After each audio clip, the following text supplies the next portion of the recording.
from NFL Game Day Morning. He sits 2 seats down the row. He's in the Pro Football Hall of Fame. He is the lead analyst for Westwood One Radio's coverage of the National Football League. And he is going to be there on Thursday night, 1 week from last night, to talk about what's going down in the NFL draft with me and everybody else on NFL Network. He's my buddy, Kurt Warner. How are you, Kurt? I am doing really, really good, Rich. I'm excited about this next week and, to get some of the speculation out of the way and then start talking about next fall. Well, I don't know. I might be breaking news to you, Kurt. The speculation's already done for the top 6 picks because, really? Yes, I just started the show. I conducted my Rich Eisen mock draft Come At Me 2.0. And making my picks, I backed it up by shaking this magic 8 ball that I have right here. And they 6 out of 6, right, Chris? Signs pointed to yes. We're all yes. Yes. Yeah, well, come at me. Tell me what the first 6 are. Okay, here you go. You ready? Here it is. It's Trevor Lawrence. I'm on fire, right? Zach Wilson. Okay. Then I think the Niners are going to go Trey Lance, Kurt. I think they're going to wind up looking at Trey. Right. Oh, you went higher register there, and I did too, which means we might not believe it. Kyle Pitts for Atlanta, then Penei Sewell, and Jamar Chase for the Bengals and the Dolphins. What do you think? Okay. All right. I mean, I can see that. I mean, I think we're all intrigued by number 3, right? We've heard so much Mac Jones, and, people wondering, okay, is Mac Jones give you that big upside that makes you go all the way up there to get him, or is it, as you're talking about, a Trey Lance or even a Justin Fields that may have a bigger skill set across the board? So I think that's the fascinating pick where it really, really starts the draft is there at number 3. Let's get into it, Kurt. What is your evaluation of what you think the Niners are evaluating right now? And who do you think is the 3rd overall pick? That's a lot to chew on, so I'll give you the floor. There is, and it's fascinating because first of all, we have to remember that they have Jimmy Garoppolo in the building. And so that's the first place that I always start because I go, okay, you have Jimmy. We know what Jimmy is. We know that Jimmy helped you get to a Super Bowl. We know that he's won a lot of games. And so we know what his skill set is. And so I see that. And then, there's a lot of speculation about Mac Jones. And I like Mac Jones. I think Mac Jones plays the game very much like I did from a cerebral standpoint and processing information and understanding how to make different throws. But there's a limit there with what he is physically. Now, I don't know what that limit is. I've kind of likened it in some of the other interviews I've done, Rich, to kind of myself on one end because that's how I played the game. But I believe that I had kind of a bigger upside, physically, where I could make some of those special kinds of throws, even though I wasn't a great athlete. I could play the position a little more athletically.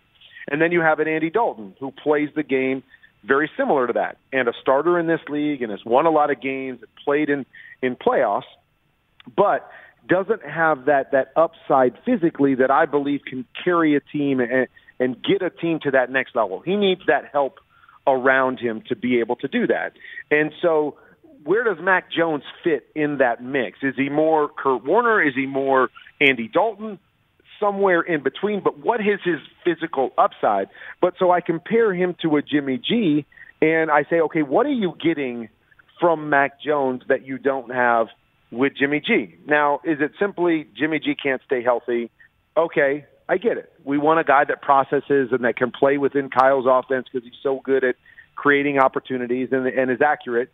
A guy like Jimmy G, but a guy that we believe can stay healthy, and so we go get another guy. So that, to me, is the argument for a Mac Jones. Or there's the argument that kind of lends itself to what you did there at 3, and you say, okay, if we're going to make all these moves and we're going to go up to number 3, we need to get something more than we believe we have in Jimmy Garoppolo. And that is, what's the different skill set? Now, I think Jimmy's really talented in a lot of ways and is a solid athlete, but he's not the athlete that a Trey Lance or a Justin Fields is. And so that becomes the other side where you go, well, if you're going to do that, you must be going up to get something different, something that gives you an advantage in a different way and may lend itself to one of those other 2 guys. But I don't know what the answer to that question is. I don't know if they're looking at it more just, hey, Jimmy hasn't stayed healthy, so we need to find another guy to place in here with all our pieces, and I could definitely see Mac Jones go there. But I could definitely buy into those other two guys. And you have Jimmy there, so Trey Lance is in your pick, Rich. To me, has maybe the best skill set of all these guys when you look at the complete picture. I also think he's got the most work to do of all these guys. So you have Jimmy there, and you say, hey, we go get Trey Lance. We got a perfect position to let him sit for a year to learn, for us to teach him, and then for us to run to him in a couple years and let him be that guy when he's got a year of seasoning under his belt.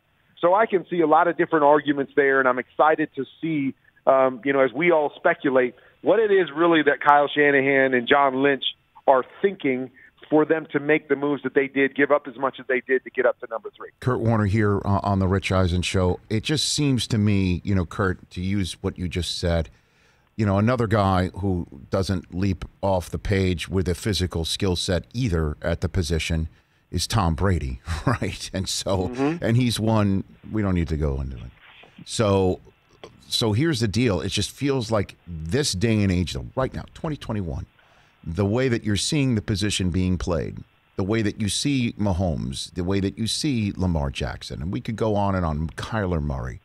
It seems to me trading all that capital to get up to 3 to take somebody who doesn't have, as you said, the other physical skill set to matriculate the ball down the field, to be a dual threat, to use that to go get that guy, despite how impressive he may be in interviews and the fact that he is a national champion and he has the Alabama coaching staff that has downloaded into him and his self-madeness that he is. It just doesn't compute to do that. It just does not compute. Kurt, what do you say to that? I think our computations are different. Is that I believe that can still win and will always win in the NFL, meaning the Mac Jones, the Tom Brady. The ability to process information and get through progressions and get it to the right guy and know how to anticipate, I believe that will always win. Now, we all want that plus, right? We want that guy plus the physical things that give us an advantage. But we can look at all these incredibly talented quarterbacks, and what we always come back to with them, especially when it comes playoff time, I believe you can win in this league, meaning regular season, with athleticism, with talent. When you start to play good teams week after week in the playoffs, you better be able to make the layups. You better be able to see the field process and get the ball out and win on time and not expect to be able to win with athleticism. And so I believe that the Mac Jones, and again, I don't know what Mac Jones' physical upside is. You have to have a level of physical upside. Again, I likened it to myself. Tom Brady's another one that he can do things and make special throws with his right arm. Now, it doesn't look like running around for 3 seconds and making a throw, but he's still making special throws. So you have to be able to do that at the quarterback position. But if you can process information and get the ball out on time, you can win at the NFL level, and I believe you can compete for championships by doing that. And even with a Patrick Mahomes, we know he's physically gifted and he does crazy things with his arm. But I've made the argument for 2 years, what makes him special is what he does with his mind, his creativity to see things and to play on schedule and then do the extra is what's made him so unique. And so I understand your point, and I believe that's where people are leaning because we've never seen the quarterback position played as athletically as we see it played now. But look at those athletic quarterbacks, and how many are competing for championships each and every year? So you have to be able to find the balance, and I believe specifically at playoff time, to be able to play at a high level inside the pocket. I think Josh Allen's a great example. Here's an athletic quarterback for the first couple years of his career. We talked a lot about what he did with his legs. And, yeah, he did some things with his legs last year, but what really took him to the next level was his ability to complete passes and to be accurate, and his accuracy went up into the high 60s. And we're seeing him play inside the pocket differently, and that's what helped their team get to the AFC Championship game. You still have to be able to do that. So I believe if you can start there, you can win in this business. And then it's what extra do you give me when I need a little bit extra?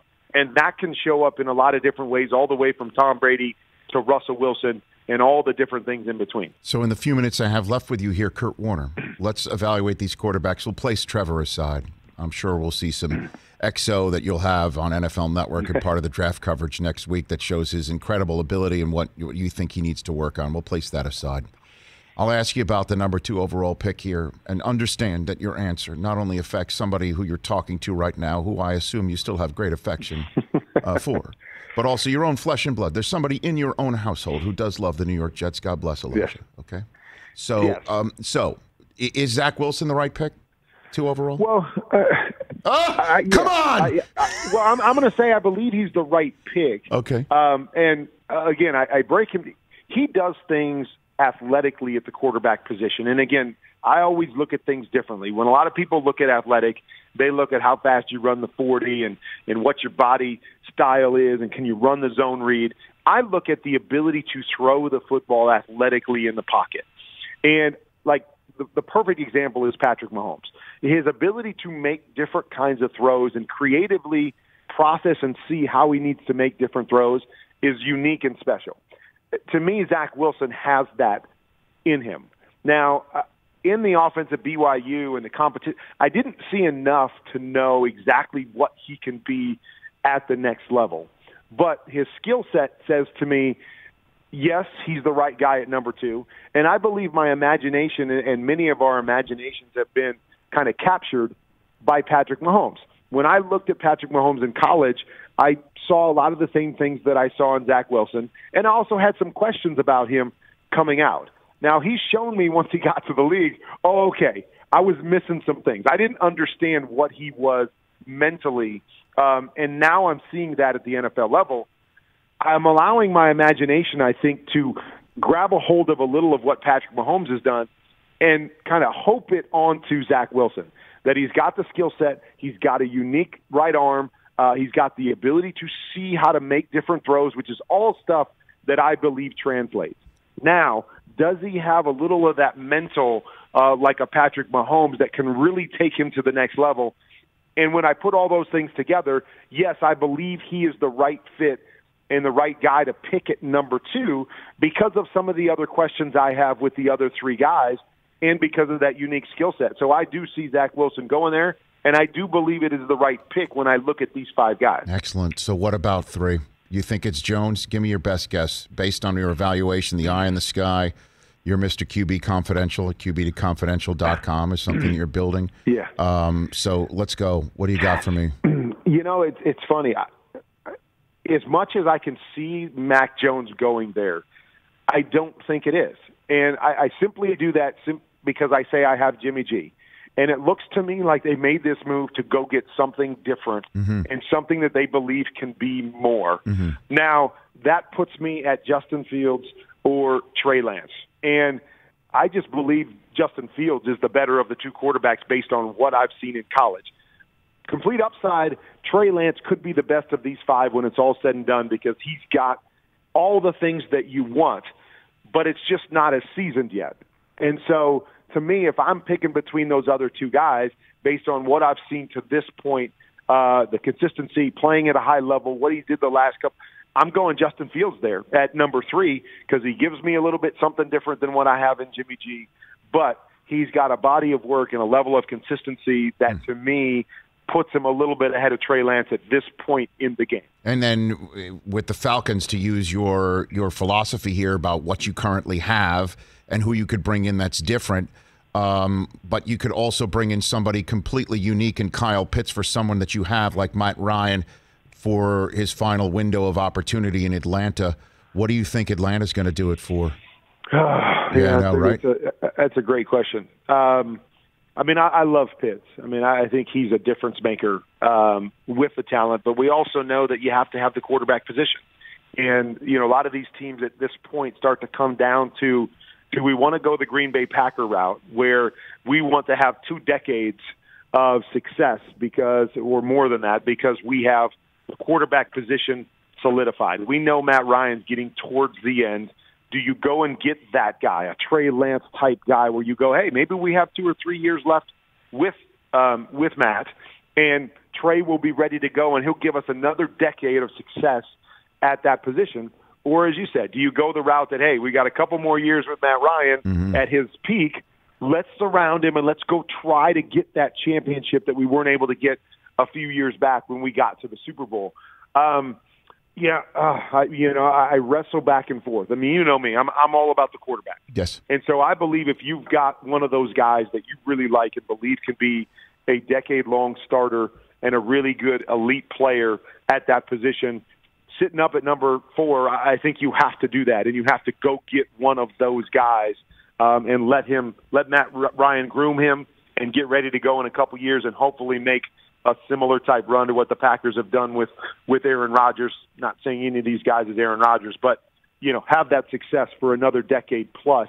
With that guy behind center. Lance fits where? Everywhere? I mean, like, where would he fit in case everything that you just said kind of drops if the Falcons do take Pitts? Where does he? Well, I mean, I think Lance is intriguing because he has everything. He's got the physical. You've seen him do some really, really good things throwing the football. I just think there's an inconsistency there that he needs more time.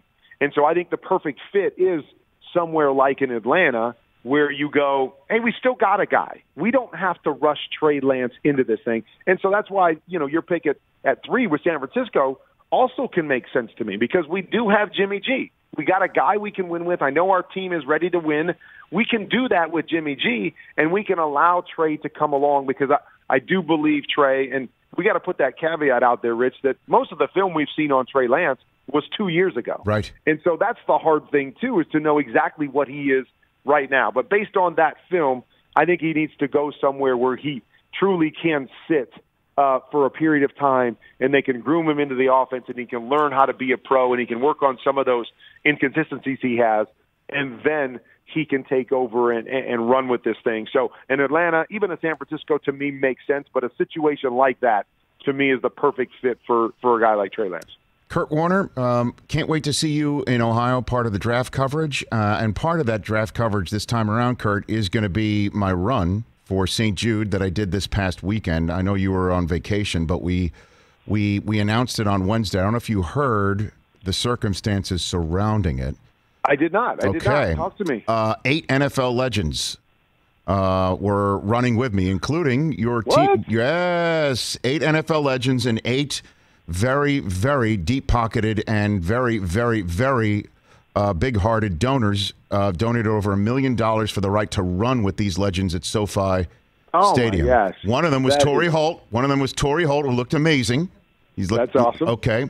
Reason why I bring it up, Kurt, not only because you are a big-hearted as well, is because I thought of you, Kurt. I thought of you on this day because warming up on the field, there was a football put out there, and I was throwing it. What's the one thing you love to make fun of me about the most, Kurt? What is it? I do love watching you throw, Rick. Okay, you do love watching me throw.